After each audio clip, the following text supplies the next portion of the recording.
দর্শক, এ একটা চিঠি স্পিকার লোকসভা গভর্নমেন্ট অফ ইন্ডিয়ার নিউ দিল্লিকে চিঠিটা দেওয়া হয়েছিল। দেখুন, শুধু এনাকে নয়, আরও অফিসকে দেওয়া হয়েছিল। সেই বিষয় এখানে সাবজেক্ট ছিল 1966 সালের আগের ডকুমেন্ট ভিত্তিতে সরকারি সুবিধা দেওয়া হোক এবং অনুপ্রবেশকারীরা প্রশাসনের যুক্ত হয় কি করে, নাগরিকত্ব আইন ঘুমাচ্ছে কি, বিধায়ক পদ খারিজ করা হোক, কথাটা বলা হয়েছিল বিষয়ের সাবজেক্টে। দেখুন, পশ্চিমবাংলায়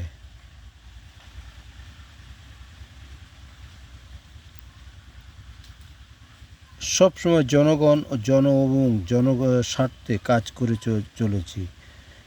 দীর্ঘ কয়েক বছর যাবৎ অবৈধ অনুপ্রবেশকারীদের বিরুদ্ধে অভিযোগ করে আসছি সংবাদ মাধ্যমে এবং প্রকাশিত হয়।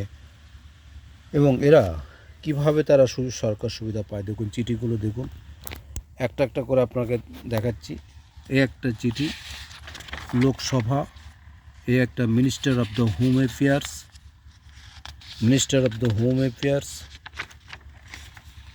Chief justice supreme court of India. দেখুন, চিঠিগুলোতে দেওয়া আছে। পশ্চিমবাংলা আইন বলে কিছু নেই, 1920 পাসপোর্ট আইনে দেখা হোক। দেবরঞ্জন এই মন্তব্য করেছেন। অবৈধ চক্র এবং অবৈধ কাগজপত্র ভরা অবৈধ অনুপ্রবেশকারীদের কাছে প্রশাসন ও নির্বাচন কমিশনার চুপ কেন? এদের বিরুদ্ধে কোনো কঠোর আইন ব্যবস্থা নেওয়া হচ্ছে না। বিভিন্ন রাজনৈতিক দল এবং সরকারি পদে অনুপ্রবেশকারীরা বসে আছে। এই সব খতিয়ে দেখা হোক এবং কতজন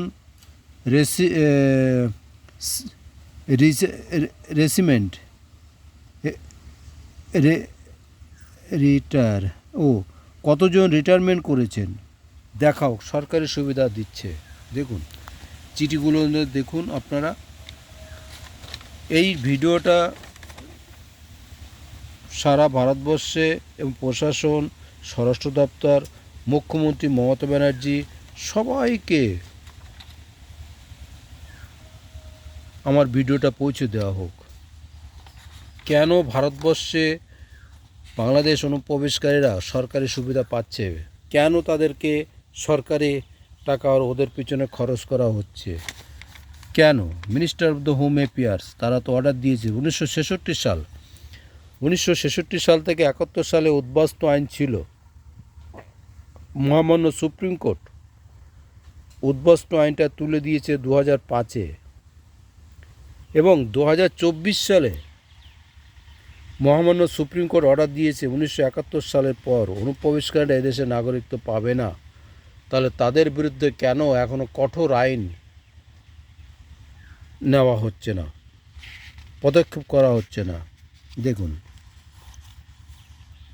প্রতিটা, দেখুন 30/9/2021 সালে পত্রিকা প্রকাশিত 10 পাতায় নাগরিকত্ব আইনে রাজ্যের অবস্থা জানতে চেয়েছিলেন কোর্ট, ভারত সরকার এবং ফরেন ডিপার্টমেন্ট।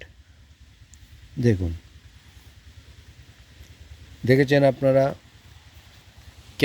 কেন আমি প্রশ্ন করতে চাই, জানতে চাই, কেন আজকে প্রকৃত নাগরিকরা সব দিক থেকে বঞ্চিত হচ্ছে? কেন সরকারি সুবিধা বাংলাদেশি অনুপ্রবেশকারীদের, সে হিন্দু হোক আর মুসলমান হোক আর খ্রিস্টান হোক, কেন তাদের পিছনে খরচ করা হচ্ছে? এরা যেখানে যত অসামাজিক কাজ করছে কেন? Thank you.